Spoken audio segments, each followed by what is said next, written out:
বয়স্ক কোন পুরুষের বাবা মোহাম্মদ নয়, কারণ আল্লাহ ভালো করে জানতেন পৃথিবীতে অনেক আবেগওয়ালা উম্মত তৈরি হবে। নবীর ছেলে যদি যে কয়টা ছেলে আল্লাহ তাকে দিয়েছিলেন, আবুল কাসেম, তয়ব এবং ইব্রাহিম, যে কয়টা সন্তান দিয়েছিলেন, যদি বেঁচে থাকতো পরবর্তীতে তাদেরকে ওরা নবীর আসনে বসিয়ে ফেলতো। কারণ তারা শক্তি খাড়া করতে আগে যত নবী আল্লাহ পাঠিয়েছে, প্রায় নবীগুলো সবই তাদের সন্তানরা নবী হয়েছে। তাহলে শেষ নবী মুহাম্মদুর রাসূলুল্লাহর সন্তান নবী হবে না কেন? এইটাও নবী। আল্লাহ পাক এই জন্য একটা সন্তানকে প্রাপ্ত বয়স্ক হতে দেননি, আগেই বিদায় দিয়ে দিয়েছেন।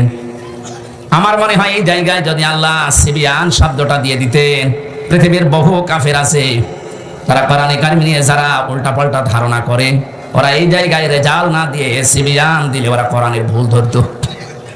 বলে কেন তোমাদের আল্লাহ জানিয়েছেন যে কোনো পুরুষের পিতা নয়, এই জন্য আল্লাহ সিবিয়ান না দিয়ে রেজাল শব্দটা দিয়ে জানিয়েছেন। রেজাল মানে যারা প্রাপ্তবয়স্ক 15 বছরের উপরে, আর সিবিয়ান বলা হয় যারা ছোট শিশু 1 থেকে 15 বছরের নিচে। এখান থেকেই তো বের হয় কোরআনে কারিমের কথাগুলো কত সূক্ষ্ম। কিয়ামত পর্যন্ত আল্লাহ চ্যালেঞ্জ দিয়ে দিয়েছে, একটা ভুল তো দূরের কথা, সন্দেহের অবকাশ পর্যন্ত বের করতে পারবেন না। এই কোরআন আল্লাহ আমাদেরকে দিলেন। কোরআনে কারিম যারা শুধু শুনতে এসেছে, শুনে বাড়ি চলে গেলে হবে না। নবীজিকে আল্লাহ যে গ্যারান্টি দিয়েছেন, ওই গ্যারান্টি দেখার সময় এখন বাংলাদেশে চলে এসেছে। আমি যা বলবো আপনি একটু গভীরে নিয়ে যাবেন, দেখবেন আনন্দ পাবেন। তারাকতু ফীকুম আমরাইন লান তাদিল্লু মা তামাসসাকতুম বিহিমা কিতাবাল্লাহি ওয়া সুন্নাতু রাসূলিহি। নবীজি বিদায় হজের ভাষণের শেষ কথা বলেছিলেন, আমি তোমাদের কাছে 2টা জিনিস রেখে গেলাম, একটা আল্লাহর কালাম কিতাবুল্লাহ, আর 2 নম্বরে আমি নবীর সুন্নাত। কথাগুলো ভালো করে মনে রাখেন। নবীজি কিন্তু বলেছেন সুন্নাতু রাসূলিহি। আমার 2 পাশেই 2 জন আলেম বসে আছে, ওখানে মুহাদ্দিস বসে আছে। নবীজি কি বলেছিলেন আমি তোমাদের জন্য আমার হাদিস রাখলাম? কি বলেছিলেন? সুন্নাত। আজ এই দেশে বহু মানুষ বলে আমরা আহলে হাদিস। না, এই শব্দটা ভুল। আপনি আহলে হাদিস দাবি করে শুধু হাদিস দিয়ে জীবন চালাতে পারবেন না। কথা বোঝেন আমার? এই জন্য যারা বলে শুধু আমরা হাদিস মানি, সহিহ হাদিস, আপনি সহিহ মানেন, শুধু হাদিস দিয়ে চলতে পারবেন না। পৃথিবীতে এমন অনেক নিয়ম আছে যেটা হাদিস দিয়ে মানতে গেলে আপনি শেষ পর্যন্ত যেতে পারবেন না। হাদিসে আছে, জিজ্ঞাসা করেন মুহাদ্দিসকে, আগুনে পোড়ানো জিনিস খেলে অজু ভেঙে যায়, আছে না? এখন যদি চা খান, এটা কি দিয়ে পোড়ানো? এই যে কিছুক্ষণ আগে তো খেয়ে আসলাম, তাহলে আমার অজু আছে? ভাটামে করা জায়গা পান না। এরকম বহু জায়গা আছে।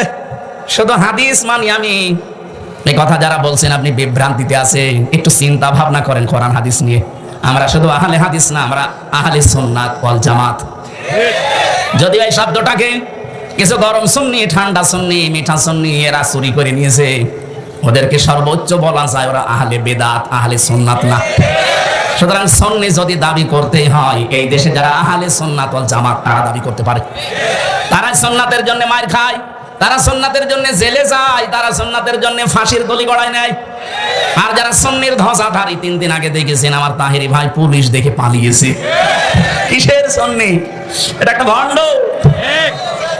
এটা যে ভণ্ড, ফতোয়া দেওয়া লাগবে। ফতোয়া ছাড়াই ভণ্ড। কারণ ইসলামের রাম আর বামরা জালেমরা মিলে যত ক্ষতি না করেছে এই দেশে, এই মাজার পূজারী যারা সুন্নির নাম নিয়ে বাংলাদেশে ইসলামের ক্ষতি তার চাইতে বেশি করেছে। আমি নামটা নিয়ে ফেললাম, দুঃখিত। কারণ নাম না নিলে অনেকে মনে করো ও তো আলেম। কিসের আলেম? এটা একটা জালেম। পুলিশ তো আমারও ধরতে এসেছিল 20 সালে, বাড়ি থেকে এসে নিয়ে যাচ্ছে। আমি জিজ্ঞাসা করলাম কোথায় নিয়ে যান? কুষ্টিয়ার সদর থানায় না এবি থানায়?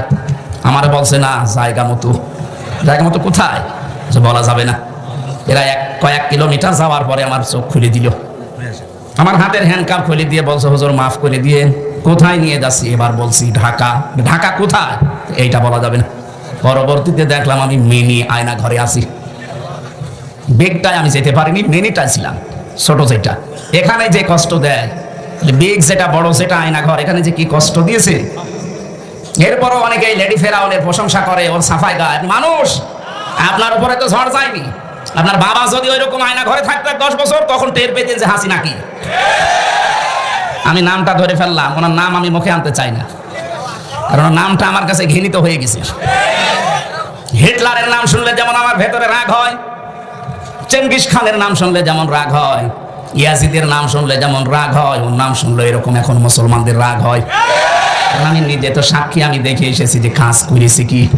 একটা মানুষ হয়ে মানুষের উপরে এত জুলুম একজন করতে পারে, সেটা তো দেখেছিলাম, আমার নিজেও পড়লাম। বিশেষ করে আমি জেল থেকে বলছি, আমার নওগাঁবাসী যে কষ্টটাই মানুষগুলো আমাদেরকে দিয়েছিল, বিশেষ করে আলেম নাম দেখলে আল্লাহ যেন পুরাটা উল্টিয়ে তাদের এখন ওই রকমই অপমান করছে। ইন্নামা নুমলি লাহুম লিয়াজদাদু ইসমা ওয়া লাহুম আযাবুম মুহিন। সূরা আলে ইমরানের ভেতরে আল্লাহ জানিয়েছেন, মানুষের পাপের বোঝা যখন পরিপূর্ণ হয়ে যায়, ওই মানুষকে আল্লাহ অপমানজনক শাস্তি দেয়। এই আয়াতটা যে কত বাস্তব তার প্রমাণ এই কালামানিক। কলার পাতা শুইয়েছে আল্লাহ, অথচ সুপ্রিম কোর্টের বিচারপতি, এমনকি ওর বিসিও উড়ে গেছে। ওর এখন বউ টেকে কিনা আল্লাহ জানে, কারণ বিসি না থাকলে থাকবে। ওই দেখেন ভোটের পাচ্ছে। বাকিগুলোর অপমানের কথা নাই বললাম। তাদের যে চরিত্র, শয়তান পর্যন্ত অত নিচে নামে নাই, ওদের যা এখন ভিডিও ক্লিপ বের হচ্ছে। মানুষ আল্লাহ ঠিক যেন পুরাটা উল্টিয়ে দিয়েছে। আলেমদের প্রতি যে যেইভাবে অত্যাচার করেছিল, আল্লাহ ঠিক তাকে তার চাইতেও বেশি দেখিয়েছে। ওইটা যেটা পিসকে হুজুর বলে, রফিকুল ইসলাম মাদানি হুজুর আমার সাথে ছিল 2 মাস।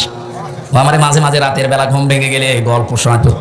হামজা ভাই রাত 12টা 12:30টায় আমার হাতির ছিলে নিয়ে গেল, আমার পোশাক আশাক সব খুলে ফেলেছে, পোড়া উলঙ্গ করেছে আমারে। আমার হাতে একটা সিগারেট ধরিয়ে দিয়েছে। একটা অর্ধ উলঙ্গ মেয়ে লোক নিয়ে এসে আমার পাশে দাঁড় করিয়ে ওর কাঁধের ওপরে হাত দিয়ে বলছে সিগারেট টান। চারিদিকে যারা দাঁড়িয়ে আছে সব তো অস্ত্র নিয়ে, কারণ 2 দিকের রাস্তা ব্লক করা। কি করব, কিচ্ছু করার নেই। অসহায় হয়ে বলেছিলাম এক এসআই কে, ভাই আপনারা যা করছেন এটা কি হারুন সাহেব জানে? জানে না মানে উনি তো করাচ্ছে। আমি তো অসহায়। এরপর আমি তো মাজলুম, নিজে এমনিতে ছোট মানুষ। যে মহিলাকে ওরা ভাড়া করে নিয়ে এসেছিল আমার চাইতে মনে হচ্ছে ডবল। ওরা আমি কাঁধে হাত দেবো কি করে, এইভাবেও আমি সোয়া পাই না। আমার এই পর্যন্ত আমার বালিশ আর ওর বালিশ পাশাপাশি, যখন ওই ফাঁসির কন্ডেম সেলের ভেতরে ছিলাম, আমার পা চলে যায়, ওর আমার মাজার কাছে পড়ে থাকে। এতটুকু মানুষ, এত অসহায় মনে হচ্ছিল। চোখের পানি ছেড়ে দিয়ে মাজলুমের দোয়া যেহেতু কবুল হয়, বললাম রব্বুল আলামিন তুমি তো সব দেখতে পাচ্ছ। যে লোকটার উপরে এত ভরসা করেছি যে এই লোকটা অন্তত জানলে আমাদের অপমান করবে না, অথচ শুনলাম সেই নাকি এগুলো করাচ্ছে। আমাকে যেভাবে পুরাটা উলঙ্গ করে ওরা এখন ছবি তুলে জাতিকে দেখাবে আমি নাকি এইরকম। তুমি অবশ্যই কিছু দেখিও। আমার আল্লাহ ঠিক ওইটা কবুল করে নিয়েছে। ছোট হুজুরেরা কি দেখা গেছে, যাই হোক দেখা গেছে যে লোকটার ইশারায় এটা হয়েছে, আল্লাহ তার 3 ইঞ্চি। কথা বলে না, জিকির উঠে গিয়েছিল 3 ইঞ্চি 3 ইঞ্চি। মহিলারা জিকির করতো 3 ইঞ্চি। কি গো, কি এটা কি? ওই হারুন আঙ্কেল এমনি আল্লাহ এগুলো করেনি, এদের পাপের বোঝা পরিপূর্ণ হয়ে গেছে। পরশুদিনও আমি গিয়েছিলাম কিশোরগঞ্জের মিঠামইন এলাকায়, দেখলাম যে রিসোর্ট বানিয়েছে। ওনার যে বেতন সরকারি ভাবে আমি তো জানি, কিয়ামত পর্যন্ত চাকরি করলেও ওই রিসোর্ট বানানো সম্ভব না। ওখানে থাকতে সর্বনিম্নই লাগে 10,000 এক রুম ভাড়া, আর ঊর্ধ্বে আছে 1 লাখ 1.5 লাখ। 1 রাত থাকবেন আপনি মাত্র একটা রুম নিয়ে, সর্বনিম্ন ভাড়া 10,000, উপরে যত বেশি আছে। এমন কোন জিনিস করে না এই হাওড়ের ভেতরে যে নেই, যা মনে চাবে আপনি তাই পাবেন। এই টাকাগুলো তো ফেরেশতারা দিয়েছে। বলেন, আমার মতো হামজাকে বাড়ি থেকে নিয়ে এসে বলছে 50টা মামলা দেব, সঙ্গে সঙ্গে 10 লাখ টাকা দিন। আমার মতো মানুষকে যদি এ কথা বলতে পারে, বলে আর উপরে যারা, তাদের কি করিস? এজন্য পাপের বোঝা যখন মানুষের পরিপূর্ণ হয়ে যায়, ওই মানুষকে আমার আল্লাহ ছাড় দেয়, কিন্তু ছেড়ে দেয় না। আমি যে শব্দ নিয়ে বলছিলাম, যারা আহলে হাদিস দাবি করছেন আপনি ভুল পথে আছেন। বসেন এক জায়গায় আলেমদের সাথে, আপনি প্রমাণ করে মিলাতে পারবেন না। আপনি যদি এত হক আহলে হক দাবি করেন, আপনার আহলে হাদিসের নামের ভেতরে এতগুলো দল কেন? শুধু আহলে হাদিস এই নামের ভেতরে 7 দল। আপনি যদি সভাপতি সেক্রেটারি পদের লোভ নাই থাকবে, এতগুলো দল খুলে বসে আছেন কোন কারণে? নিজেদের ভেতরে তো আপনার মিল নেই। কথা বলে না কেন? এই শব্দটা আমরা জানি আলেমদের, আমি যাদের কাছে লেখাপড়া করেছি, আমার বিশ্ববিদ্যালয়ে doctor Abdullah Jahangir, doctor Lokman Hossain, doctor আবামা সাইফুল ইসলাম সিদ্দিকী সহ যাদের কাছে আমি পড়েছি। কওমি মাদ্রাসায় আমি শর্ট কোর্সে দাওরা হাদিস করেছিলাম। হাফেজি কারিয়ানা আমার জীবনে যাই পড়লাম কামিল পর্যন্ত, মেলামেশা করে, আমি যা দেখেছি, পড়াশোনা করে, এই শব্দটা গলদ। আহলে হাদিস আপনি বলবেন না, আপনি বলবেন আহলে সুন্নাত ওয়াল জামাত। যারা এই শব্দটা চুরি করে নিয়েছেন তারা এখন জাতির সামনে যেন এরা আহলে বেদাত, এটা প্রমাণ হয়, প্রমাণ অলরেডি হয়ে গেছে। সারা বাংলাদেশ এখন আমি যাচ্ছি, আমি দেখতে পাচ্ছি সারা দিকে চারিদিকে আওয়াজ উঠেছে যে ও আল্লাহর ওলিরা আন্দাজে দাবি করে আহলে সুন্নাত, ওগুলো আহলে ভণ্ড, আহলে বেদাত। নবীজি বললেন আমি তোমাদের কাছে সুন্নাহ রাখলাম আমার আদর্শ, বিশ্ব নবীকে আপনাকে মাস্ট বি মেনে নেওয়া লাগবে। উনি যখন নবুয়ত পেয়েছিলেন ওই দিন থেকে শুরু করে ইন্তেকাল পর্যন্ত, এটা রাহিকুল মাখতুমে পড়বেন। বিশ্ব নবী যেদিন নবুয়ত পেয়েছিলেন, ঘোষণা, উনি তো নবী, কিন্তু ঘোষণা যেদিন হয়েছে 40 বছর বয়সে, এই দিন থেকে শুরু করে ইন্তেকাল পর্যন্ত পুরা 23 বছর। কেউ যদি বলে আমি একটা দিন শুধু মানি না, আপনি কাফের। কথা বুঝতেছেন? জ্ঞানী মানুষ যারা আছেন একটু খেয়াল করেন, নবীজির এই 23 বছরের নবুয়তের জিন্দেগির কেউ যদি বলে আমি এই হাফ দিন মানি না, সে কাফের। কারণ আল্লাহর নবীকে আল্লাহ শারিয়ত বানিয়েছেন, শরীয়ত প্রণেতা। উনি যদি বলতেন হা হালাল না হারাম, এত বড় পাওয়ার তার ছিল। 23 বছরে আমরা বাংলাদেশে অনেক মানুষকে দেখি ওনারা 13 বছর মানতে রাজি আছে, কিন্তু 10 বছর মানতে রাজি না। এখানে অনেকে বসে আছে এরকম, নবীজি 13 বছর মায়ের খেয়েছিলেন, হ্যাঁ হুজুর বলেন, আপনিও কান্দেন আমিও কান্দি, কিন্তু বাকি যে 10 বছর উনি মায়ের দিয়েছিলেন, ওইটা বলতে গেলে বলে এটা রাজনীতি। কথা বোঝেন না? আন্দাজে চিল্লান, হ্যাঁ কথা বোঝেন? নবীজিকে মানা লাগবে কি 10 বছর না 23 বছর? আরো জোরে। কোরআনে কারীম জানিয়েছে ইন কুনতুম তুহিব্বুনাল্লাহা ফাত্তাবিউনি ইউহিব্বুকুমুল্লাহ ওয়া ইয়াগফির লাকুম যুনুবাকুম ওয়াল্লাহু গফুরুর রহিম। হে নবী আপনি বলেন, ও নওগাঁবাসী, এ দাবি আমাদের আছে না নেই? আমরা দলমত নির্বিশেষে ভালোবাসি আল্লাহকে, দাবি আছে না নেই? এ দাবি করি না আমরা? আমরা শুধু নয়, বিশেষ 4500 ধর্ম এখন আছে। 4500 ধর্মের যে ধর্মের মানুষ বলেন সে তার ধর্মের যিনি যাকে মেনে চলে তাকেও ভালোবাসে। আপনি হিন্দুদের জিজ্ঞাসা করেন ওদের দেবতাকে ভালোবাসে, খ্রিস্টানদের জিজ্ঞাসা করেন ওর গডকে ভালোবাসে, ইহুদিদের জিজ্ঞাসা করেন, পৃথিবীর যত জাতি আছে সেই যে ধর্ম মেনে চলে, মিনাল্লাযীনা ফাররাকু দীনাহুম ওয়া কানু শিয়া কুল্লু হিজবিন বিমা লাদাইহিম ফারিহুন। বলেন আল্লাহু আকবার। আল্লাহ পাক বলেন, হে নবী, দুনিয়াতে যে যেই দলে আতে মসে আছে ও কিন্তু ওই দলের কর্মসূচি নিয়ে আনন্দে আছে, আর সে মনে করে এইটাই আসল, বাকিগুলো সব ডিলিট। এটা মনে হচ্ছে না সারা পৃথিবীতে যে যেই ধর্মে আছে, যে যেই মতে আছে, পথে আছে, ওইটাই তার কাছে সঠিক, আর বাইরে যা আছে সবগুলো ভুল। আল্লাহ বলেন তার দলীয় কর্মসূচি নিয়ে সে আনন্দে আছে। দুনিয়াতে সবাই যেহেতু দাবি করে আমরা আমাদের যিনি ইবাদত পাওয়ার যোগ্য তাকে আমরা ভালোবাসি। আমরা মুসলিম 200 কোটির উপরে, কত 200 কোটির উপরে আমরা এখন মুসলিম। আমরা সবাই এই কথা বলতে রাজি আছি যে আল্লাহ তোমাকে আই লাভ ইউ, ভালোবাসি। কথা বলে না কেন? আল্লাহ পাক বলেন এই দাবি যদি করে কেউ, তাকে আমি বলছি ইউহিব্বুকুমুল্লাহ, আমি আল্লাহ তোমাদেরকে ভালোবাসছি, বাসবো। ইউহিব্বু এটা মোজারে, বর্তমান ভবিষ্যৎ, প্রেজেন্ট ফিউচার, এর মাঝখানে একটা শব্দ আল্লাহ দিয়েছেন, ওইটা করলে। কেউ যদি বলে আল্লাহ তোমাকে ভালোবাসি, আল্লাহ বলেন এই কথা রাখ, আগে প্রমাণ কর, ফাত্তাবিউনি, আমার রাসূলের অনুসরণ করে। নওগাঁবাসী, বিবেকের কাছে আপনার প্রশ্ন, রাসূলের অনুসরণ করা লাগবে। উনি যখন রাসূল হয়েছিলেন ওই সময় থেকে না, মানে উনি তো জন্ম থেকেই পুরা মক্কা এলাকায়, পুরা আরব জাহানে কেউ নবী রাসূল বলতো আব্দুল্লাহ বিন মুহাম্মদ, এতটুকু না? ওনাকে সারা জীবন বেশিরভাগ 1 থেকে 40 বছর পর্যন্ত পুরা আরব জাহানে ওনাকে চিনতো আব্দুল্লাহ বিন মুহাম্মদ, আব্দুল্লাহর ছেলে মুহাম্মদ সাল্লাল্লাহু আলাইহি সাল্লাম। খুব বেশি হলো তার চরিত্রের কারণে বলতো আল আমিন আস-সাদিক। কিন্তু এই মানুষটা যেদিন 40 বছর বয়সে নবুয়ত পেলেন, তখন থেকে শুরু করে ইন্তেকাল পর্যন্ত 23টা বছরে আপনি যদি অনুসরণ করতে চান, আল্লাহ এখানে কিন্তু শব্দ দিয়েছেন লাকাদ কানা লাকুম ফি রাসূলিল্লাহি উসওয়াতুন হাসানা। অবশ্যই তোমাদের জন্য মহত্তম আদর্শ লুকিয়ে আছে আমার রাসূলের ভেতরে। বলেন তো আল্লাহ কি মুহাম্মদ ইবনে আব্দুল্লাহ নামটা জানতেন না? কথা বলেন না কেন?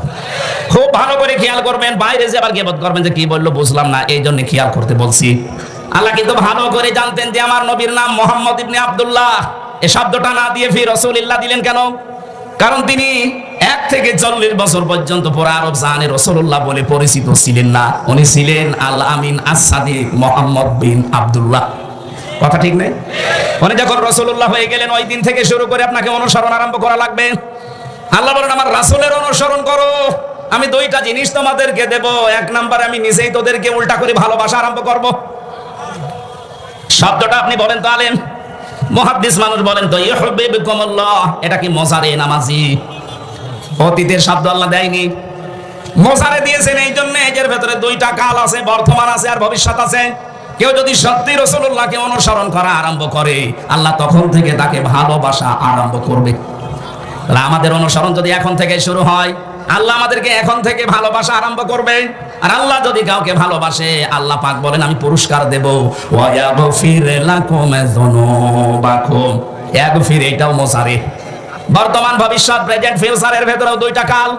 জামবুন আল্লাহ দেয়নি যে একটা গুনাহ মাফ করে দেব, যুনুব বহু বচন, একটা গুনাহ রাখবো না। যত অপরাধ আছে সব আমি আল্লাহ মাফ করে দিচ্ছি, দেব। তাহলে শর্তটা কি পেয়েছিলাম? রাসূলুল্লাহর অনুসরণ। কি কথা বলেন না কেন? এখন এই অনুসরণ কি আংশিক না পূর্ণাঙ্গ? জবাব দেন ভালো করে, আংশিক না পূর্ণাঙ্গ? এবার আপনি নিজের বিবেককে বলেন তো, আপনার অনুসরণ হচ্ছে, আমিও জানি, এটা কি আংশিক না পূর্ণাঙ্গ? হয়তো আপনার সুরাত সিরাত দেখলে মনে হয় রাসূলের মতো, কিন্তু আপনার পরিবার রাসূলের মতো না। কথা বলছেন না কেন? আপনার এমন মেয়ে জন্ম দিয়েছেন যেটা স্কিন টাইট প্যান্ট পরে, নাকি নওগাঁয় নেই? একটা যুবতী মেয়ে 18 বছর 20 বছর বয়স, সে তার বাবার সামনে স্কিন টাইট প্যান্ট পরে গেঞ্জি গায়ে দিয়ে একসাথে বসে সিনেমা দেখছে। ওটা বাবা? হ্যাঁ, ও রুচি কি বলেন তো? ও কি মানুষ না জানোয়ারের চাইতেও খারাপ? এটা আমি এত নিকৃষ্ট শব্দ বলতাম না। বলেন এটা একটা বাবা বলা যায়? এই জন্য তো মাঝে মাঝে দেখি অঘটন ঘটে যায়। তাহলে আপনার অনুসরণ হয়তো আপনার মাথায় চুল রাসূলের মতো কাটা আছে, দাড়ি আপনি রাসূলের মতো রেখেছেন, জব্বা গায়ে দিয়েছেন, আপনার হাতে তসবিহ আছে, মানলাম আপনার পুরা বডি ঠিক আছে।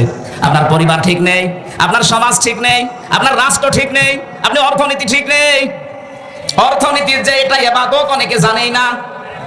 অর্থনীতি একটা ইবাদত না? ব্যবসায়িক যে নিয়ম নীতিগুলো আছে কয়জন বুঝতে পারে বা কয়জন পালন করে? আজ ব্যাংকিং ব্যবস্থার নাম শুনলে মানুষ নাক সিটকায়, এটা দুনিয়ার জিনিস। আরে ভাই, বিশ্বনবের একটা ব্যাংক ছিল বায়তুল মাল। কি আমি কি বানিয়ে বলছি? আল্লাহর নবী নিজে ব্যবসা করেছিলেন। আল্লাহর নবীর ব্যবসায়িক সিস্টেম ছিল মুদারাবা। ইসলামী ব্যাংকের যদি কেউ থাকেন, এই যে মুশারাকা, মুদারাবা, মুরাবাহা, বায়ে সালাম, বায়ে ইস্তিসনা, বায়ে মুআজ্জাল, বায়ে ওয়াহিদায় যে 18টা নিয়ম আছে, এক একটা পয়েন্টের ভেতরে কতগুলো কথা সূক্ষ্ম সূক্ষ্ম ভাবে আল্লাহ লুকিয়ে দিয়েছেন।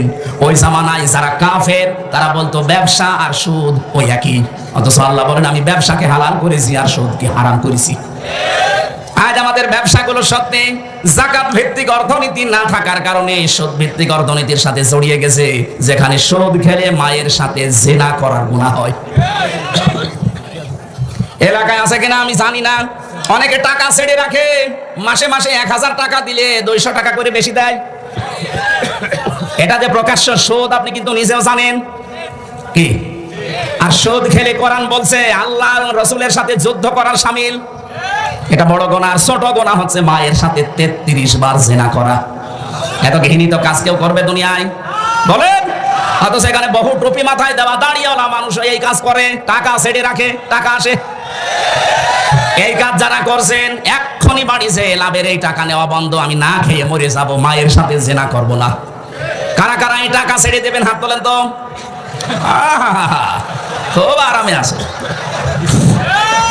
না না ভাই, আপনি হাত তুললেন, আপনার তো স্মরণ করার দরকার ছিল। আমি আশা করছি আপনি ছেড়ে দেবেন আগামীতে। না বুঝেও যদি হাত তুলে থাকেন, যদি এই কাজে কেউ থাকেন, ইসলামী অর্থনীতিটা পড়েন সূরা বাকারার 178, 79, 80, 81, 82 এই যে আয়াতগুলো খেলা করার জন্য দেয়নি। ইসলামী অর্থনীতির ব্যাপক কথা এর ভেতরে সাজানো আছে। এটা একটা ইবাদত। আপনি রাসূলের অনুসরণ করলে, রাসূল ব্যবসা করেছেন মুদারাবা। মুদারাবার সিস্টেম কি?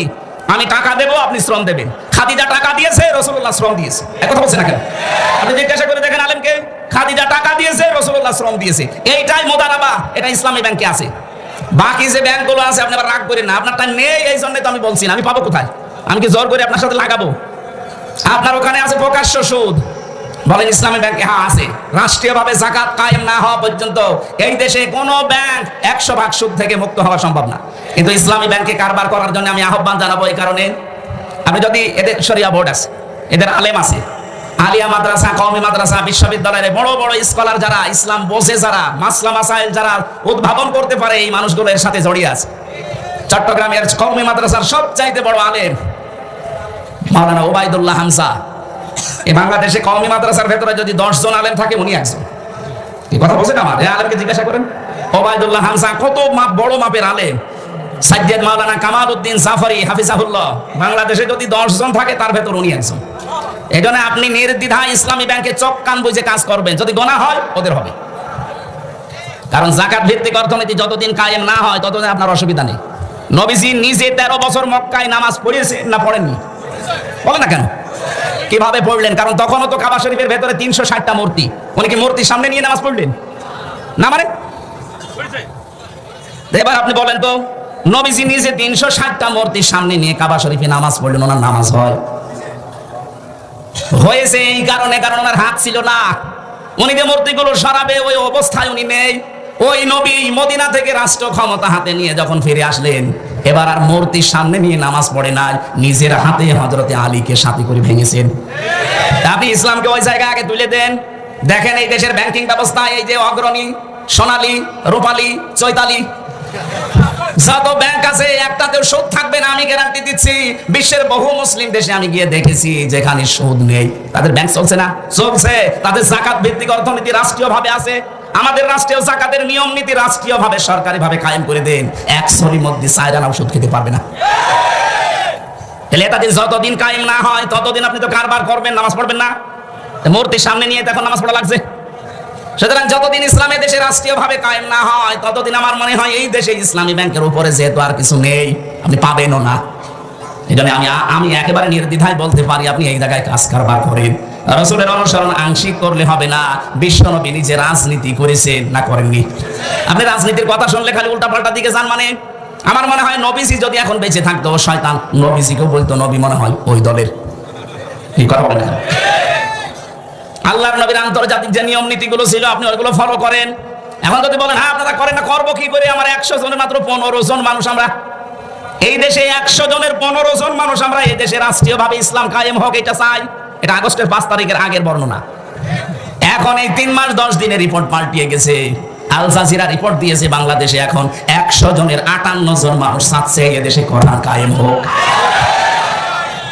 এটা যদি সত্যি আর কিছুদিন যেতে দেন, আমার তো মনে হচ্ছে যে হারে মানুষ ইসলামে ঝুঁকতেছে, কারণ অনেক কিছুই দেখা শেষ। কোরআনের বাংলাদেশ 54 বছর তো আমরা দেখলাম কম বেশি, না দেখি নাই?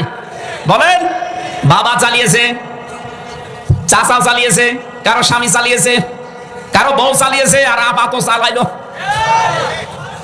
এখন শুধুমাত্র দেখতে বাকি আছে আল্লাহর কোরআন দিয়ে দেশটা চললে কেমন দেখা যায়। মুসাফির অবস্থায় আছি, এখনো মাজলুম অবস্থায় আছি, অসুস্থ আছি, এখনো দোয়া করছি এই লক্ষ মানুষ নিয়ে। আল্লাহ, দুনিয়া যদি তোমার কিছুই ভালো না লাগে আমাদের জীবনের, অন্তত মুসাফিরের দোয়া তোমার নবীজি বলেছে ফেরত আসে না। বড় আশা নিয়ে আকাঙ্ক্ষা নিয়ে আমরা বলছি, বাংলাদেশে চরম চোখে 56,000 বর্গ মাইল কোরআনের হাতে তুলে দাও। তাহলে রাসূলের অনুসরণ করা লাগবে কি আংশিক না পূর্ণাঙ্গ? আরো জোরে বলেন। এই পূর্ণাঙ্গ অনুসরণ যখন আপনি করতে যাবেন তখন মনে করবেন যে আল্লাহ আপনাকে কেবল ভালোবাসা আরম্ভ করলো। আমি কথা বোঝাতে পেরেছি? তার মানে এখনো এই দেশে অনেক পীর, অনেক আলেম, অনেক বক্তা, অনেক মুফাসসির, অনেক মুহাদ্দিস, অনেক শাইখুল হাদিস এখনো আল্লাহর ভালোবাসায় পাওয়া আরম্ভ করেনি, যাদের পূর্ণাঙ্গ অনুসরণ নেই। এই যে আজকে রমজান ভাই বলছিল মাওলানা মামুনুল হককে, মাওলানা আমির হামজাকে যেদিন ধরা হয় ওই দিন যদি দেশের মানুষগুলো যারা তাওহীদি জনতা, বিশেষ করে 48,000-এর উপরে পীর আছে এই দেশে। আরে ভাই, ইমানের সংজ্ঞা তো পড়েছেন আপনি, মান রাআ মিনকুম মুনকারান ফালিয়ুগাজ্জিরহু বিয়াদিহি ফাইল্লাম ইস্তাতি'উ ফাবিলিসানিহি ফাইল্লাম ইস্তাতি'উ ফাবিকলবিহি ওয়া যালিকা যাফুল ঈমান। বুখারী শরীফের হাদিস। হযরত আবী সাঈদ খুদরী থেকে বর্ণিত, বিশ্বনবী বলেন, তোমাদের ভেতরে কেউ যদি অন্যায় কাজ দেখে সে যেন হাত দিয়ে বাধা দেয়। হাত যদি প্যারালাইজড হয়, পারে না, তাহলে মুখ দিয়ে সে যেন বলে। মুখে যদি জোর না থাকে সে যেন অন্তরে পরিবর্তনের চেষ্টা চালায়। এইটাও যদি পরিকল্পনা কারণ না আসে, এটা ইমানের সর্বনিম্ন স্তর। এটাও নেই আপনার ভেতরে ইমান নেই, আপনি একটা বেঈমান। যখন আস্তে আস্তে করে রমজান মাসে আলেমদেরকে ধরে ধরে জেলে দিচ্ছিল, এদেশের তাওহীদি জনতা যারা ইমানের সর্বনিম্ন স্তরও ছিলেন, যদি সবাই এক বাক্যে 48,000 পীরগুলো যদি নেমে পড়তো যে না, কোনো আলেমকে বিনা কারণে জেলে যেতে দেব না, কোনো জালেমের খবর হতো না। আমি তো ভেতরে যেয়ে দেখেছিলাম অনেক জালেম ভয় ছিল, অনেক জালেম তারা নিজেরা বলা করতো না এগুলো ঠিক হচ্ছে না, দেশের জনগণ যদি খেপে যায় তখন আমাদের কিন্তু উল্টাপাল্টা হয়ে যাবে। ভেতর থেকে তো বাইরে প্রকাশ করব কি করে, আমাদের তো 24 ঘন্টা ফাঁসির কন্ডেম ছিল তারা মারা। এখানে ভাবতাম যদি এই কথাগুলো বাইরে পৌঁছিয়ে দিতে পারতাম, এ বিনা কারণে এই আলেমদেরকে বাংলাদেশে বছরের পর বছর জেলে থাকা লাগতো না। কারণ ওরা তো জানে যে আমরা অবৈধ, ওদের তো ভয় আছে একটা। আজকের সভাপতি দেখলাম শামসুজ্জোহা খান, সাবেক সংসদ সদস্য, লিখেছেন ইনি কত সালের এমপি আমি জানি না, যদি 2008 থেকে 24 পর্যন্ত কেউ এমপিতে পাশ করে নাম দেয় যে সাবেক এমপি, এটা অবৈধ। কারণ আপনাকে আমরা ভোট দেয়নি, 8 সাল থেকে শুরু করে 24 পর্যন্ত কোনো নির্বাচন হয়নি, সবগুলো পাতানো। হ্যাঁ, কথা বলেন না কেন? সুতরাং যারা 8 সাল থেকে 24 সাল পর্যন্ত এমপি মন্ত্রী, কোনোদিন পোস্টারে লিখতে পারবেন না সাবেক এমপি সাবেক মন্ত্রী। আপনি এতটুকু লিখতে পারেন সাবেক চোর, না একটু বেশি করে লিখবেন যে সাবেক ডাকাত, কারণ আপনি ভোট ডাকাত, আপনি ভোট চোর, এইটা লিখবেন, অসুবিধা কি? কথা বলে না কেন? আপনি এই শামসুজ্জোহা খানের মতো সাবেক এমপি লিখতে পারবেন না, কারণ এটা নির্বাচনে এমপি আর আপনি ইলেকশনে না। অথচ এখন যারা পালিয়ে গেছে দুই বোন একসাথে, এরা এখন ছড়াচ্ছে আমরা নির্বাচিত ছিলাম, আমাদেরকে উৎখাত করা হয়েছে। এত বড় ডাহা মিথ্যা কথা একটা হাজী সাহেব বলতে পারে? ও হাজী সাহেব সারা জীবন মিথ্যা বলছে, এই জন্য মুখে বাঁধে না। ওদের এই মিথ্যা কথার কারণে সারা পৃথিবীর 257টা রাষ্ট্রে এই বাংলাদেশের ভাবমূর্তি নষ্ট হয়ে যাচ্ছে। নিজেরা ষড়যন্ত্র করে তো পারেনি, এখন উল্টা করে হিন্দুদেরকে কাজে লাগিয়েছে যে দেশের ভেতরে বিশৃঙ্খলা তৈরি করো। আমার মনে হয় তাবলীগ জামাতের যে দুই গ্রুপের ভেতরে এক গ্রুপ এই সাদপন্থী যারা, আমার মনে হয় এদের পেছনে ওই দুই বোনের হাত আছে। নয়তো কোন কারণে আপনি 4 জন মানুষকে জবাই করলেন? তদন্ত করলে আমার মনে হয় বেরিয়ে আসবে এখন ছাত্রলীগের নাম আসতেছে, এরা জবাই করেছে। তদন্ত করে রিপোর্ট দেন। আমার মনে হয় 100 ভাগ না, আমার কেমন সন্দেহ হচ্ছে, কারণ যেভাবে জবাইয়ের ধরন দেখলাম, এটা ছাত্রলীগ ছাড়া অন্য কেউ করতেই পারে না। এতদিন শুধু আন্দাজে নাম দিয়েছে ছাত্র শিবির, জামাত ইসলাম রককাটি। কে বলেছে আপনাকে? একটা প্রমাণ বাংলাদেশে আছে যে কারো রককাটি দিয়েছে? এতদিন ছড়িয়েছে সারা বিশ্বের কাছে যে বাংলাদেশে সংখ্যালঘু নির্যাতন হয়, অথচ এই পৃথিবীর ইতিহাসে বাংলাদেশে ইতিহাস নেই যে আমরা একটা মন্দির ভেঙে মসজিদ বানিয়েছি, না। অথচ ভারতে আজকেও মসজিদ ভেঙে দিয়েছে। মসজিদগুলো ভেঙে ভেঙে ওরা এখন মন্দির বানাচ্ছে। সারা বিশ্বের বিভিন্ন দেশে মাটির নিচে কেউ তেল পায়, কেউ গ্যাস পায়, কেউ লোহা পায়, কেউ স্বর্ণ পায়। আর এই প্রতিবেশী নামের কলঙ্ক, এই হারাম জাতাগুলো, এরা নাকি মাটির নিচে শুধু মসজিদের জায়গায় মন্দির পায়। বলে এখানে 500 বছর আগে মন্দির ছিল, এই জন্য ভেঙে আমরা আবার মন্দির বানাচ্ছি। জবাই করা দরকার শয়তানগুলো। আর এই কিছু হকার আছে মলম, এই মলম সাংবাদিক যেইগুলো, আমার মনে হয় ওদেরকে বাংলাদেশের এই হিজড়াদের হাতে দিয়ে দেওয়া দরকার, কামড়িয়ে খেয়ে ফেলবে। বিশেষ করে ময়ূখ রঞ্জনকে, এই শয়তান, এ কি মানুষ? অথচ বাংলাদেশ থাকবে না। বাংলাদেশ থাকে থাক, না থাকে না থাক, তোর ইন্ডিয়া থাকবে কিনা দেখ। 7 সিস্টার আমার মনে হচ্ছে থাকবে না, কারণ যা আরম্ভ করেছে, আপনি মুসলমানের গায়ে হাত দেননি, সরাসরি আল্লাহর ঘরে হাত দিয়েছেন। আল্লাহ আবাবিল পাঠিয়েছিলেন তার ঘরকে রক্ষা করার জন্য, সে আল্লাহ এখন আর নেই। বলেন, কাবা শরীফ যদি আল্লাহর ঘর হয়, বাবরি মসজিদ কার ঘর? এই ঘরকে আপনার ভেঙে টুকরা টুকরা করে রাম মন্দির বানিয়েছেন। আল্লাহ বসে আছে, ছাড় দিয়েছে, ছেড়ে দেবে না। ভারত আজ হোক কাল হোক টুকরা টুকরা হবে। আজকেও 2 জন কোলাঙ্গারকে পিটিয়ে দেশের জনগণ হাসপাতাল পাঠিয়েছে সকালে। ওরা নিজেরা এখন কন্ট্রোলে নেই। ওদের পেঁয়াজগুলো, রসুনগুলো, এরপরে ওদের ঝাল, আলু সব বর্ডারে পৌঁছতেছে। আমাদেরকে ভয় দেখায় যে না খাওয়িয়ে মারবে। আমাদের খাবারের মালিক কি তোরা? কে বলেন? পৃথিবীর 200 কোটি মুসলমানের আর কিছু না থাকে, ঈমান আছে যে আমাদের খাবার শুধুমাত্র আল্লাহ দেয়, কারণ তার নাম রাজ্জাক। তার নাম কি? তোদের খাবারের কি হবে চিন্তা কর। আমেরিকা কালকে কি বলেছে দেখেন, পরশুদিন ডোনাল্ড ট্রাম্প যে 16 লাখ ভারতীয়কে সব ফেরত পাঠাবো, জানুয়ারির 20 তারিখে ওর শপথ। জাতে মাতাল হলো তাহলে ঠিক আছে, আর তো এক রোকা দেখেন কি করে। যদি সত্যি এটা করে, মোদির গদিতে আগুন লেগে যাবে, ধুতি সামলাতে সামলাতে শেষ। এখন বলছে চট্টগ্রাম নিয়ে নেবো। আরে দাদা, আপনি কি যৌতুক নেবেন? আর মেয়ে তো পালিয়ে গেছে, কিসের যৌতুক? ও মেয়ের বিয়েই তো আমরা মানি না, পালানো মেয়েকে এখনো মেনেই নেয়নি, যৌতুক তো আরো দূরের কথা। আর যার সাথে পালিয়েছে ওর সাথে কি মেয়ে বিয়ে দেওয়া যায়? ওর হচ্ছে ফুল হাতা আর আমাদের হাফ হাতা। ফুল হাতা না, তো দাদা যতদিন হাফ হাতা না হবে ওর সাথে তো মুসলমানের বিয়ে দেওয়া যায় না। আর দাদার যে বয়স, এই বয়সে যদি এখন হাফ হাতা করা লাগে ও গোড়া থেকে কেটে বাদ দিয়ে। তাছাড়া ও মুসলমানে দিতে ও হাসাম পাবেন কোথায় বুড়ো বয়সে? ও পাকা জিনিস এখন কাটতে গেলে তো সমস্যা। দেখা যাচ্ছে হাসামে ডাক্তারে বললো ঠিক আছে নিয়ে আসেন, ও আগা কাটতে যে গোড়া কেটে দিচ্ছে। ও বিয়ে করার 7 মিনিট হবে। ভারতে এখন নিয়ে নেবে চট্টগ্রাম। এ দেশের 1 ইঞ্চি না হাফ ইঞ্চি মাটি যদি কেউ চোখরা নিয়ে নিতে চায়, আমার মনে হয় দেশের 18 কোটি মানুষ জীবন দিলে 36 কোটি দাদা নিয়ে জীবন দেবে।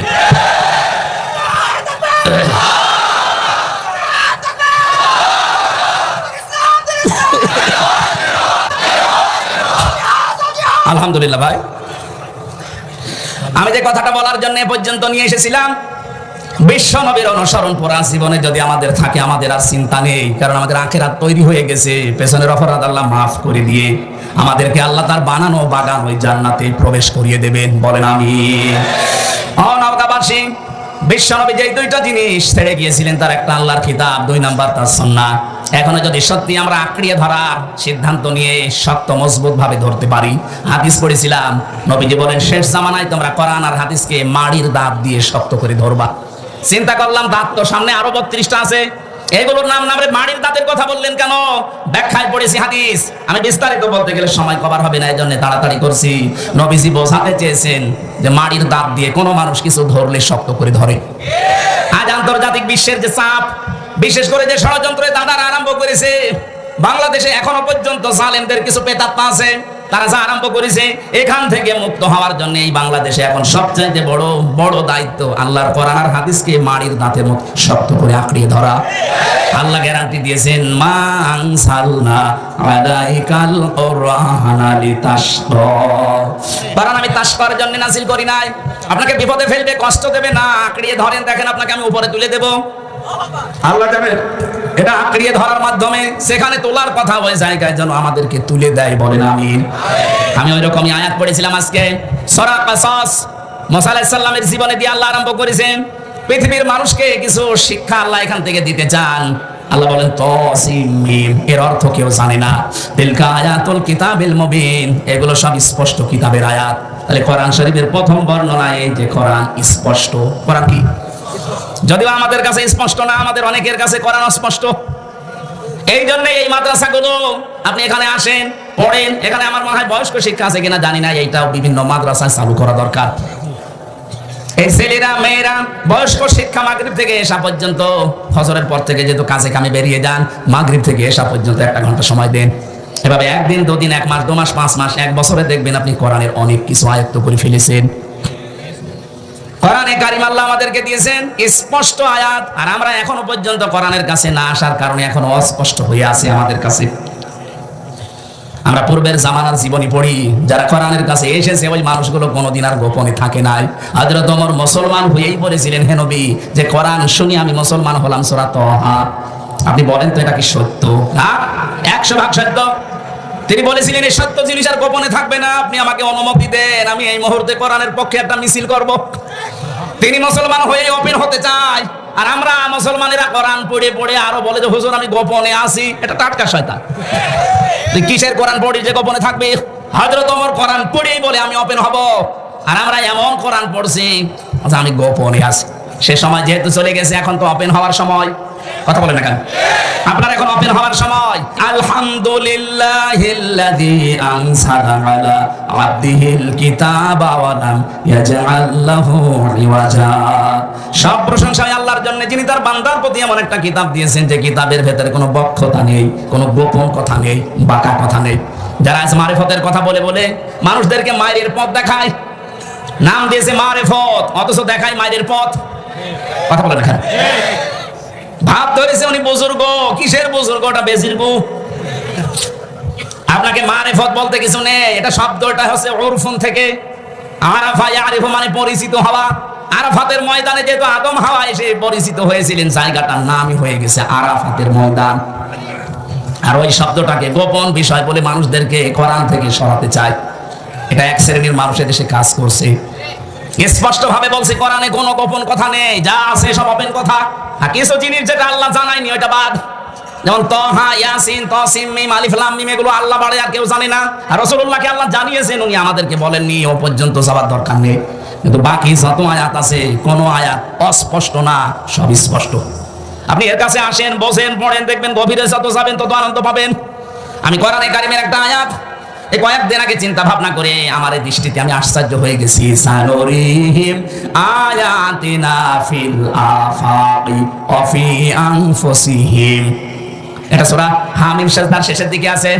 রব্বুল আলামিন বলেন, অতি শীঘ্রই আমি দিক দিগন্তে এবং তোমাদের এই শরীরের ভেতরে এমন কিছু আছে যেগুলো দেখাবো, স্পষ্ট করে দেখাবো। হাত্তা ইয়াতাবাজ্জানা লাহুম আন্নাহুল হক, যতক্ষণ পর্যন্ত আমি যে সত্য এটা প্রমাণ না হয় ততক্ষণ দেখাবো। আমি বহু কিছু পেয়েছি, আমার একটা বিষয় খুব আশ্চর্য লাগে। কম্পিউটার এখানে ভিড়িয়ে দিলে আমি দেখাতে পারতাম।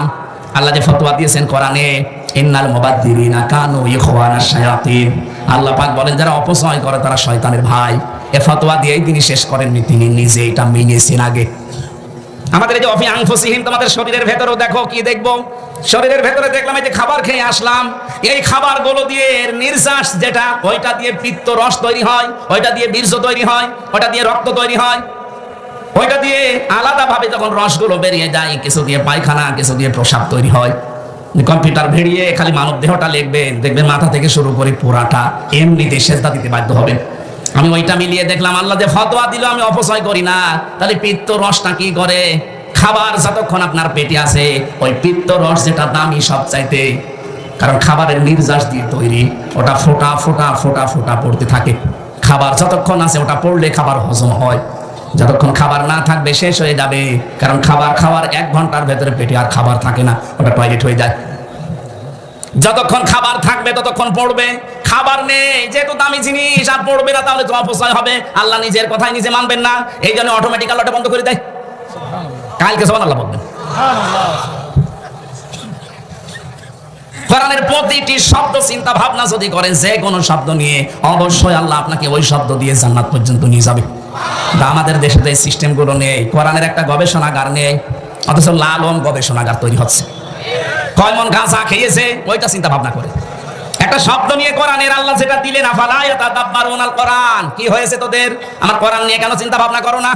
এজন্য এই দেশের ধনী ধনী মানুষ যারা আছেন, আমরা আহ্বান জানাবো, যারা ভালো ভালো নাম করা আলেম, যারা চিন্তা ভাবনাশীল, এদেরকে নিয়ে আপনার কোরআনের ইনস্টিটিউট, গবেষণাগার বানান, কোরআন রিসার্চ সেন্টার বানান। মানুষ যেন কোরআন থেকে তথ্যগুলো বের করে জাতির সামনে উপহার দিতে পারে। আমরা গুলো পাই না, পড়বো কি করে? যতটুকু চিন্তা ভাবনা আসে মাথার ভেতরে, দেখি না কিছু করলে একটা নতুন তথ্য বের হয়ে যায়। বলেন তো এই চিন্তা যদি কোনো খ্রিস্টান করে, যে কি অপরূপ সৃষ্টি এটা, বলেন তো অপরূপ। খাবার থাকলে পড়বে, খাবার না থাকলে কে বন্ধ করছে? ওটা আল্লাহ নিজে বন্ধ করে দিচ্ছে। আল্লাহ বলেন, হাত্তা ইয়াতাবাজ্জানা লাহুম আন্নাহুল হক আওয়ালাম ইয়াকফি বিরাব্বিকা আন্নাহু আলা কুল্লি শাইইন শাহীদ। আমি বিস্তারিত দিকে যাচ্ছি না, তাহলে কোরআন শরীফ থেকে এটা বুঝলাম যে কোরআন অস্পষ্ট না, স্পষ্ট। এবার আল্লাহ আমাদেরকে মনে হচ্ছে হাত দিয়ে ডাকছে, রে এদিকে না তোলো, আমি তেলাওয়াত করে তোদেরকে এখন শোনাবো। নাতলু আলাইকা মিন নাবাই মূসা ওয়া ফিরআউনা বিল হাক্কি লিকাওমি ইউমিনুন। যদিও এটা কা দিয়ে মুহাম্মদ রাসূলুল্লাহ উদ্দেশ্য, মুফাসসিরিন ইকরাম তাফসীরের ভেতরে দেখেছি কিয়ামত পর্যন্ত যত নবীর উম্মত আসবে সবাই এর ভেতরে আছে। আমাদেরকে আল্লাহ যেন ডেকে ডেকে শোনাতে চান, ও বাংলাদেশের মানুষেরা এদিকে আয়, আমি তোদেরকে একটু তেলাওয়াত করে একটা ঘটনা শোনাই, যেটা মূসা এবং ফিরআউনের কাহিনী, লিকাওমি ইউমিনুন, যারা বিশ্বাসী তাদের জন্য এখানে শিক্ষা আছে। এখন কি আছে এটা আমরা একটু বাংলাদেশের সাথে মিলাবো না, চলে যাবেন? হ্যাঁ, আল্লাহ রাব্বুল একটু ভালো করে মিলাবেন, দেখবেন আমার তো মনে হচ্ছে খাপের খাপ মুমতাজের বাপ মিলে যাবে। ইন্না ফিরআউনা আলা ফিল আরদি, আল্লাহ পাক বলেন অবশ্যই ফিরআউন তার রাজ্যের ভেতরে ফিরআউন আলা ফিল আরদি, জমিনে সে কিছু করতে চেয়েছিল। কি করতে চেয়েছিল? ফিরআউনের যে কাজ কারবার হাজার হাজার বছর আগে সে অনু প্রকাশ করতে চেয়েছিল, উদ্ধত্ত নিজের এলাকায়, নিজের দেশে। ওটা তো হাজার হাজার বছর আগের কাহিনী। আল্লাহ আমাদেরকে তাহলে শুনিয়ে তার লাভ কি? আল্লাহ জানে যে ১৫০০ বছর পর মুহাম্মদ রাসূলুল্লাহ বিদায় নিয়ে ১৫০০ বছর পরে এমন সময় পৃথিবীতে আসবে, সেখানে ২৫৭টা রাষ্ট্র হবে, বাংলাদেশ নামে একটা দেশের আবিষ্কার হবে, এই দেশে লেডি ফিরআউন একজন তৈরি হবে। না এটা আল্লাহ জানে না? ওই সময় ফেরাউন যা করেছিল আমি মিলিয়ে দেখলাম লেডি ফেরাউন তাই করেছে। এই দেখেন মিলাম।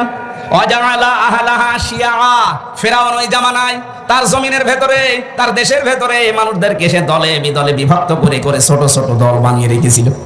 বাংলাদেশে দেখেন লোক যত বেশি তার সাথে দল বেশি। এমনও দল আছে এই দেশে শুধু সভাপতি আর সেক্রেটারি, তাছাড়া কেউ নেই। কথা বলছেন কেন? শুধু টুপি মাথায় দেয়। এদের ভেতরে সে প্রায় 54টা দল, জেনারেল যারা তাদের ভেতরে 27টা। নবীজি বলেছিলেন আমার উম্মতের ভেতরে 72 কাতার হবে, শুধু একটা কাতার জান্নাতে যাবে, বাকি সব যাবে জাহান্নামে। 73 কাতারের। আমি যদি ওই সমস্ত দলকে কাতার বানাচ্ছি না, আমার ওটা আবার আলাদা সাবজেক্ট। আমি ফেরাউনের কর্মসূচি আপনাকে বলছি। আল্লাহ বলেন ওর প্রথম কাজ ছিল এইটাই। এদিকে তাকান। ওর প্রথম কাজ ছিল মানুষকে দলে বিদলে বিভক্ত করে রেখেছিল। ওর উদ্দেশ্য ছিল মানুষ যত বিদলে বিভক্ত হবে আমার ক্ষমতা তত পাকাপোক্ত হবে। কারণ মানুষ এক জায়গায় না হতে পারলেও প্রতিবাদ জানাবে কি করে? যারাই আসে তারা 5 জন, এরা আসে এরা 8 জন, ওরা আসে ওরা 2 জন, খালি সভাপতি আর সেক্রেটারি কেউ নেই। এরা সবাই যদি এক হয়ে এক বাক্যে আসতো তাহলে তো আমার যে চেয়ার, এই চেয়ার থাকার কথা না। এই জন্য ওর প্রথম কাজ ছিল যেভাবেই হোক দলে বিদলে বিভক্ত করে রাখা লাগবে। বাংলাদেশে আজ মানুষের ভেতরে এত দলের পেছনে ভারতের রদাই। ওরা গোপনে গোপনে আমাদেরকে এই কাজ করায়। আমার সাথে যেগুলো আলেম ছিল তারা মনে মনে আমাকে এই কথা বলেছিল যে আজ হুজুরদের ভেতরে এত দলের পেছনে এই কাজ করছে। যদিও এটা ওপেন সিক্রেট বলা ঠিক হয়নি। এদের তালে পা দেবেন না, এটা ফেরাউনের চক্রান্ত। ফেরাউন বলেছিল আমি কেন এটা করতে চাই জানো? তাদেরকে আমি দলে বিদলে বিভক্ত করে দুর্বল করে রাখতে চাই।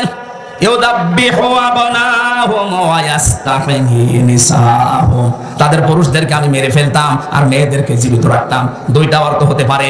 এক নম্বরে পুরুষ ছেলেদেরকেও প্রথমেই মেরে ফেলেছিল, আর বাচ্চা যারা মেয়েরা তাদেরকে দাসীবাদী বানাতেও বাঁচিয়ে রেখেছিল।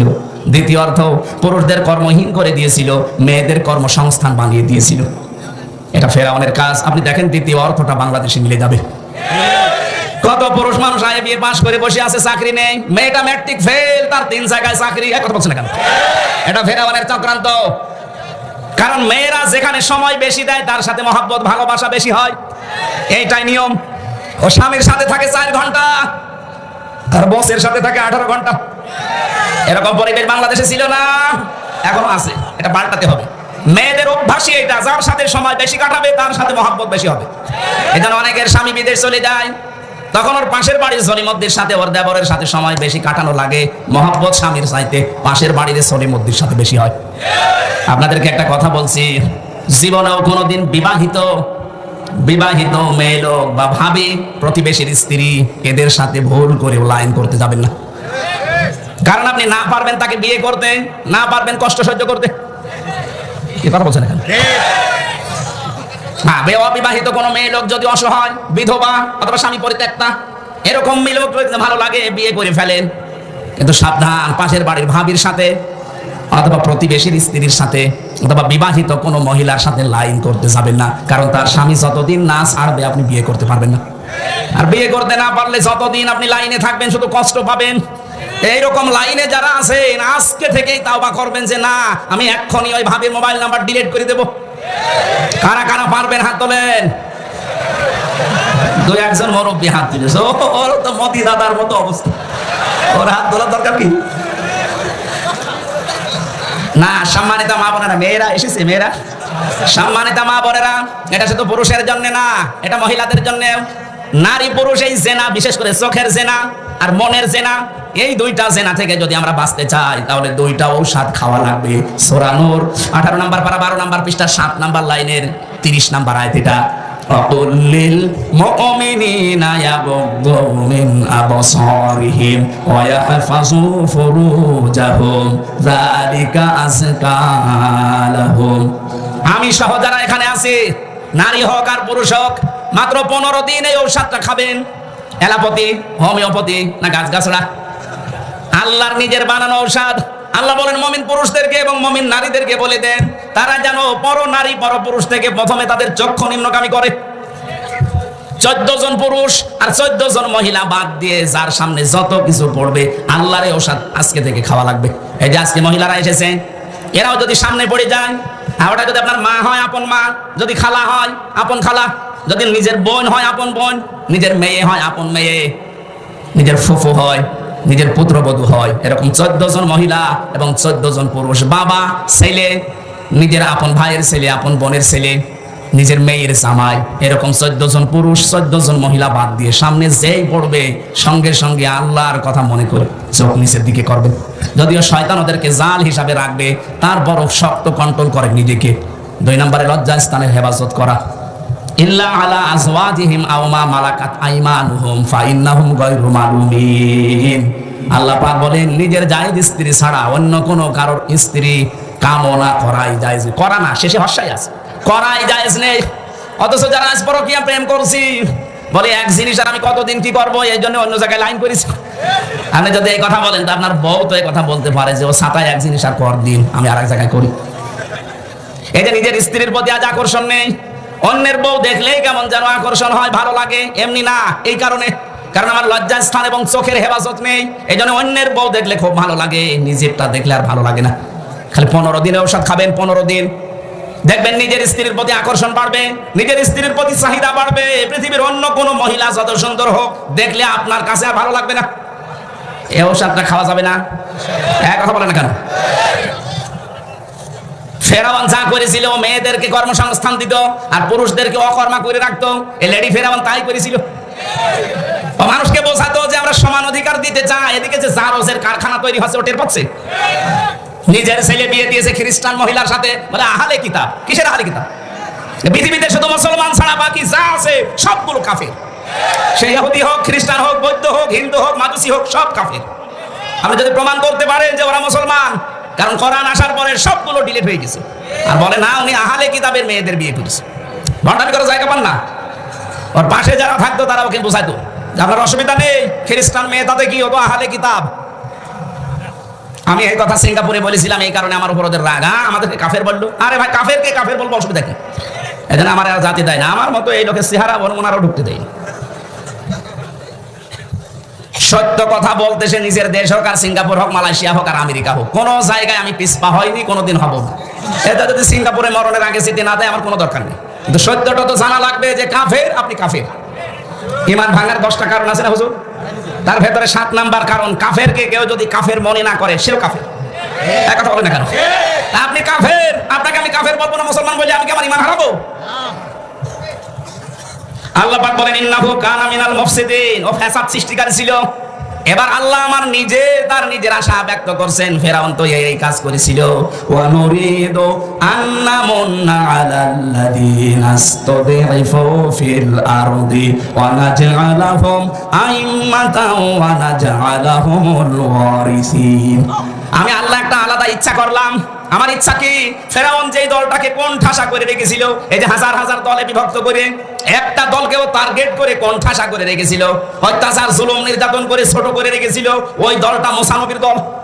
কথা বলে আমি আল্লাহ চাইলাম মুসা নবীর এই দলের উপরে আমার মানান করতে। মানান মানে অনুগ্রহ, দয়া। আমি আল্লাহ তাদের উপরে আমার অনুগ্রহ করলাম, জাতির নেতৃত্বে তাদেরকে আমি আল্লাহ দান করলাম এবং জমিনের ওয়ারিশ বানিয়ে দিলাম। এই আয়াতটা মনে হচ্ছে 2024 সালের 5 আগস্টের পরে নাযিল হয়েছে। কথা বলে কেন?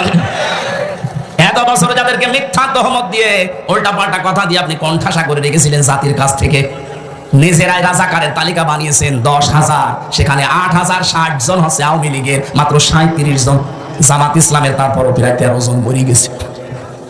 এই মিথ্যা কথা ছড়িয়ে ছড়িয়ে কি পেলেন? এখন তো সবই যাচ্ছে নিজের দিকে। আল্লাহ বলেন এই তো পুরোটা উল্টিয়ে আমি ওই জাতির ভেতরে মুসা নবীকে, তার দলকে আমি প্রতিষ্ঠা দিলাম এবং জমিনের ওয়ারিশ বানিয়ে দিলাম। বাংলাদেশে এই আয়াতটা এখন আল্লাহ আমাদেরকে মনে হচ্ছে দেখাবে। এই কথা বলছেন না? যে দলটা সবচাইতে দুর্বল ছিল, এতদিন জুলুম নির্যাতন অত্যাচার, জেল জুলুম, ফাঁসি, আয়না ঘর, তাদেরকে আল্লাহ এখন হাতে ধরে জাতির নেতৃত্ব দিয়ে দিচ্ছে। সামনে মনে হচ্ছে জমিনের ওয়ারিশ আল্লাহ তাদেরকে বানিয়ে দেবে। আল্লাহ বলেন মাক্কিনা লাহুম ফিল আরদ, আমি জমিনে তাদেরকে প্রতিষ্ঠা দিয়েছিলাম, ক্ষমতা দিয়েছিলাম। কেন জানো? ও নুরিয়া ফিরাউনা ও হামানা ও জুনুদাহুমা ফেরাউন, হামান এবং তার দল বল সবচাইতে বেশি ভয় পেত যে দলকে নিয়ে মুসা নবীর দল। আমি আল্লাহ ওদেরকে দেখাতে চেয়েছি, দেখ জমিনের শাসন তাদের হাতে দিলাম। আমার তো খাপের খাপা একটা মিলে যাচ্ছে, কারণ কোরআনের পাখি যতগুলো দোয়া করেছিল একটা দোয়া আমার আল্লাহ ফেরত দেয়নি, সব কবুল করে দিচ্ছে। মানে স্বপ্ন দেখেছিলেন এই দেশে একটা জালেমও ইঁদুরের গর্ত পাবে না, ঠিক এখন সেই অবস্থা। মানে স্বপ্ন দেখেছিল এই জমিনে জালেমদের নাকের ডগায় পথ পথ করে কালেমার পতাকা উড়বে, সে অবস্থা চলে আসতেছে। উনি স্বপ্ন দেখেছিল এই জমিনে জালেমদের এই দেশে প্রত্যেকটা জায়গায় ইসলামের পরিপূর্ণ ইসলাম কায়েম হবে। এটা এখন বাকি আছে। আল্লাহ যেন এটা আমাদেরকে সামনে দেখায়। যেহেতু নবীদের দোয়া আল্লাহ ফেরত দেয়নি, লাকাদ সাদাকাল্লাহু রাসূলাহুর রুইয়া বিল হক, অবশ্যই আল্লাহ তার রাসূলের স্বপ্নকে সত্য রূপ দিয়েছিলেন। তে রাসূল তো এখন নেই, রাসূলের নায়েব আছে। কি এটা রাসূলের নায়েব না? নায়েবের রাসূল উত্তরাধিকারী, রাসূলের ওয়ারিস এইগুলো। এনারা যদি কোনো স্বপ্ন দেখে অবশ্যই আল্লাহ সেটা বাস্তবে হক রূপ দেবে। আর সেটাই আমরা সামনে দেখতে পাচ্ছি। আল্লাহ কোরআনের আয়াত যেন আমাদেরকে দেখান, বলেন আমিন।